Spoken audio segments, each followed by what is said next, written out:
Un saludo para todos, soy Luis Enrique Arteaga y en esta oportunidad vamos a continuar con nuestras clases de diseños de elementos de máquinas. Vamos a hablar sobre el cálculo de engranajes sometidos a flexión. La Asociación Americana de Fabricantes de Engranajes, ACMA, define la fórmula para el cálculo de los esfuerzos tanto para engranajes milimétricos como en pulgadas, donde S sub B corresponde al esfuerzo a flexión. W sub T, la fuerza tangencial sobre el diente de engrane. P sub D es el paso diametral o diametral pitch en sistema inglés. Y M su equivalente en el sistema internacional, que es el módulo. F va a ser el ancho de cara del engranaje. J, un factor geométrico que se define a partir de tablas que propone la ACMA. Y unos factores de corrección a la fatiga y también dependiendo de las diferentes condiciones de trabajo de los engranajes. K sub A es el factor de aplicación, K sub M es el factor de distribución de carga, K sub B corresponde al factor dinámico, K sub S el factor de tamaño, K sub B el factor de espesor de aro y K sub I el factor de engranaje intermedio o loco. A continuación vamos a desarrollar un ejemplo para explicar cada uno de los términos de la ecuación y cómo los obtenemos. Dice, determine los esfuerzos superficiales en los dientes de los engranajes de un tren que consta de un piñón, un engranaje intermedio loco y un engrane. La carga transmitida sobre los dientes es de 432 libras. El piñón tiene 14 dientes, un ángulo de presión de 25 grados y PD igual a 6, por el diametral pitch. El engranaje intermedio loco tiene 17 dientes y el engrane 49. La velocidad del piñón es de 2500 RPM. El ancho de cara es de 2 pulgadas y los dientes tienen perfil estándar de profundidad total. Todos los engranajes se fabrican en acero. Partimos entonces de la ecuación de la ACMA para engranajes en pulgadas. W sub T es un parámetro que ya nos da el ejercicio que corresponde a 432 libras. El paso diametral o el diametral pitch es igual a 6, que está relacionado con el tamaño del diente y debe ser el mismo para todos los dientes en contacto. De esta forma ya tenemos dos parámetros de nuestra ecuación. Continuemos ahora con F, que es el ancho de cara. Según la ACMA, debe estar en el rango de 8 sobre el diametral pitch y 16 sobre el diametral pitch. En este caso se tomó un valor medio, 8 más 16 dividido entre 2 nos da 12, sobre el diametral pitch que tenemos, que es de 6. Y obtenemos un ancho de cara de 2. ¿Por qué la ACMA nos da esta recomendación? Bueno, en realidad lo que pasa es que cuando nosotros tenemos un engranaje, este correspondería al ancho de cara.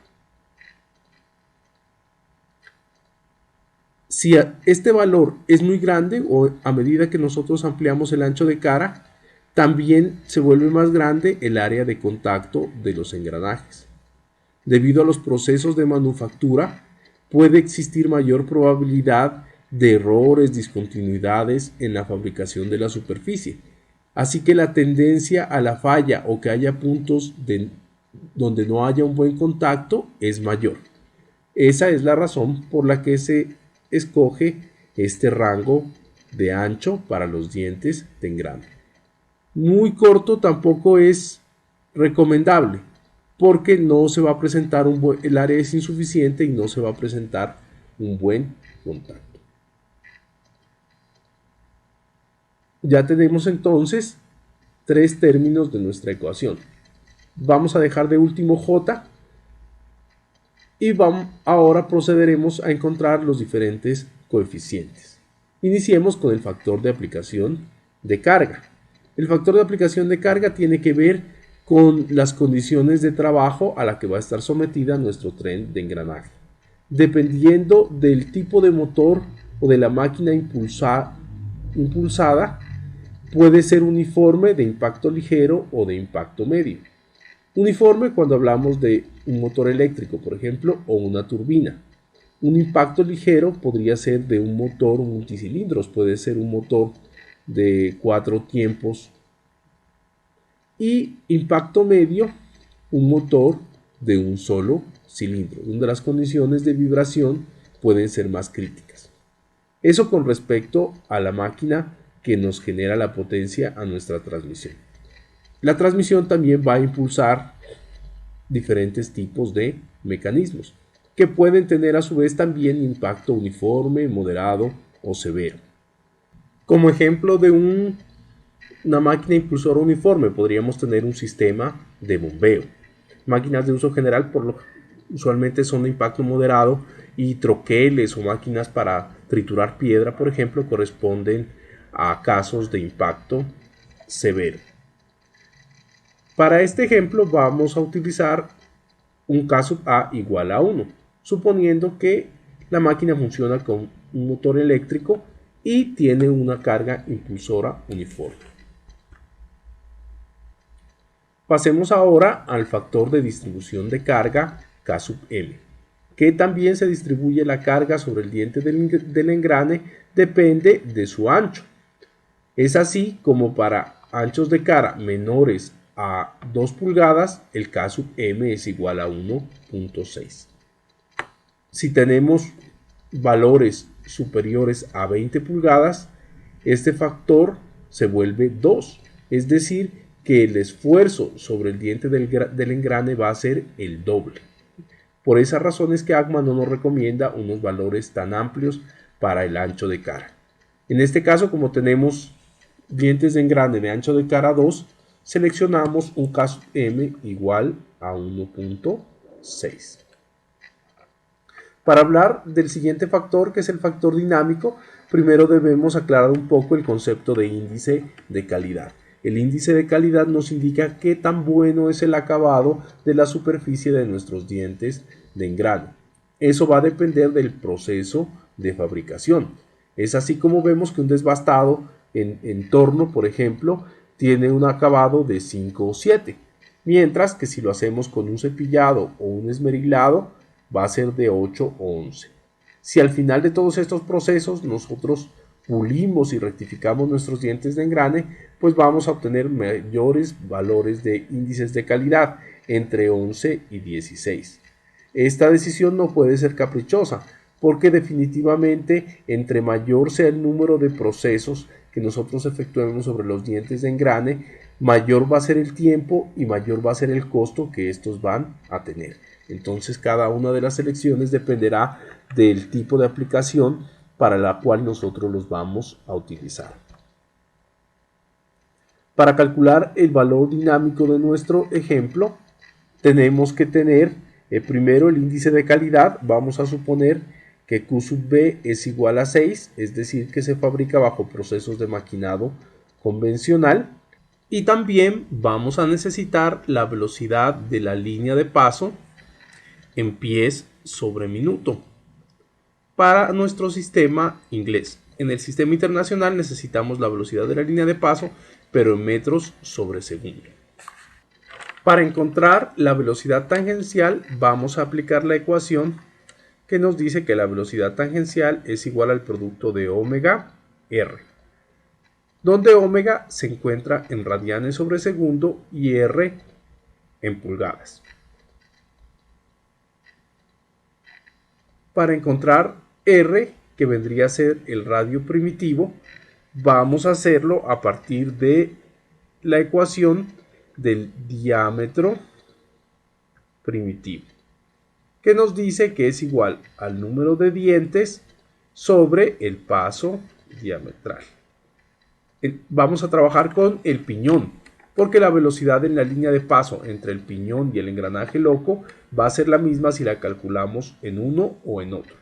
Si la velocidad fuese distinta, pues el sistema trataría de desacoplarse. En este caso, el número de dientes del piñón corresponde a 14 dientes sobre el paso diametral, que es equivalente a 6. lo que nos da 2,33 pulgadas. Recordemos que el radio de paso va a ser igual al diámetro de paso dividido entre 2. Importante que no confundamos los conceptos de diámetro primitivo y paso diametral. Recuerden que nosotros trabajamos con una dimensión imaginaria que es el diámetro primitivo, que representa el punto de contacto de los dientes. El radio o el diámetro exterior correspondería a esta medida de acá, y acá tendríamos el radio o el diámetro de raíz. Por su parte, el paso diametral corresponde a el inverso de la distancia entre diente y diente. Otra forma de verlo sería el número de dientes que nos alcanzan en una pulgada de longitud. Entre mayor sea el número de dientes que nos alcanzan en una pulgada, más pequeño es el diente. Para encontrar la velocidad tangencial vamos a decir entonces que es igual a W, que son 2500 revoluciones sobre minuto. Pero para la velocidad no necesitamos revoluciones, sino pies sobre minuto. Así que este se tiene que volver un valor adimensional. Por eso vamos a decir que una revolución corresponde a 2pi radianes. De tal manera de que se cancelan las revoluciones y nos queda en radianes sobre minuto. Esto lo vamos a multiplicar por el radio de paso, que vendría a ser los 2,33 pulgadas que calculamos sobre 2. Pero como lo necesitamos en pies, vamos a decir que 12 pulgadas corresponden a un pie. Se cancelan las pulgadas y tenemos entonces que la velocidad tangencial va a ser igual a 1525 pies sobre minuto. Una vez tenemos nuestro índice de calidad que habíamos calculado que era 6 y la velocidad de 1525 pies sobre minuto, nos ubicamos aquí sobre el eje X y buscamos el 1525. Aproximadamente nos va a dar en este lugar. Luego subimos por la gráfica, encontramos el punto de corte con nuestra calidad que era 6 y nos vamos al eje Y para encontrar el valor de K sub B, que para el ejercicio nos da 0,66.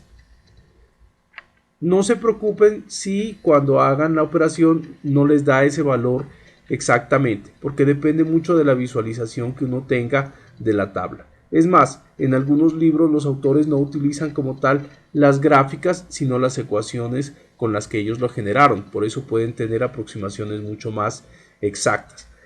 Obviamente, pues si les da 0,66, 0,67 o 0,65 o 64, el error que se genera no es muy grande. Errores superiores pues sí se deben considerar. Pasamos ahora a determinar el factor de tamaño K sub S.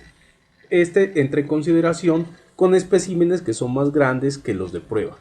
Hasta el momento ACMA no tiene una tabla para especificar un K sub S dependiendo de los diferentes tamaños y recomienda que siempre le demos un valor de 1. Sigamos ahora con el factor de espesor de aro K sub B. En este caso trabajamos con engranajes macizos que no tienen aro o brazos radiales, de tal manera de que el K sub B para todo nuestro tren va a ser igual a 1. Finalmente, vamos a hablar sobre el factor de engranaje loco. En nuestro tren tenemos un piñón, un engranaje loco y un engrane. Para el piñón y el engrane, el K sub I va a ser igual a 1. Mientras que para el engranaje loco o el engranaje central, K sub I va a tomar un valor de 1.42. Recordemos que este valor es más grande para el engranaje loco debido a que está sometido al doble de esfuerzos que el piñón y el engrane. Pasemos ahora a encontrar el factor geométrico o de flexión. ACMA ofrece muchas tablas dependiendo del ángulo de presión y del tipo de diente. Debemos seleccionar para este ejemplo unos dientes con 25 grados de ángulo de presión y de profundidad total. Las tablas tienen una letra U. Esta letra U significa que no existen valores recomendados para estos casos porque se puede presentar interferencia. El valor geométrico va a depender de la relación entre el piñón de entrada y el engranaje de salida. Para nuestro tren, recuerden que tenemos un piñón de 14 dientes, un engranaje loco de 17 y un engrane de 49 dientes. Entonces vamos a calcular primero la relación J para el par de 14 y 17 dientes. En este caso el piñón tendría 14 y el engrane 17. Para 14 y 17 nosotros tenemos que J para el piñón vale 0,33. Y para el engrane, que sería el loco, 0,36. Pasamos ahora a esta otra relación. El piñón vendría a ser el loco con 17 y el engrane tendría 49 dientes. Para 17 y 49 no tenemos un valor exacto, debemos interpolar para encontrar un valor intermedio. En este caso, el J para el engranaje loco es de 0,375 y para el engrane de 0,46. Este es un caso especial porque el engranaje loco tiene dos valores de J. Se debe escoger siempre el más crítico, en este caso el más pequeño, que es de 0,36, debido a que J aparece en el cociente y esto hace que el valor del esfuerzo calculado sea mayor. El último paso corresponde a calcular los esfuerzos sobre el tren de engranajes, de acuerdo a la fórmula de ACMA para el sistema inglés. Como siempre se recomienda para organizar mejor la información construir una tabla con los valores encontrados para el piñón, el engranaje intermedio y el engrane. Observemos que la fuerza W sub T que actúa sobre cada uno de los dientes de engrane es la misma, al igual que el paso diametral y el ancho de cara.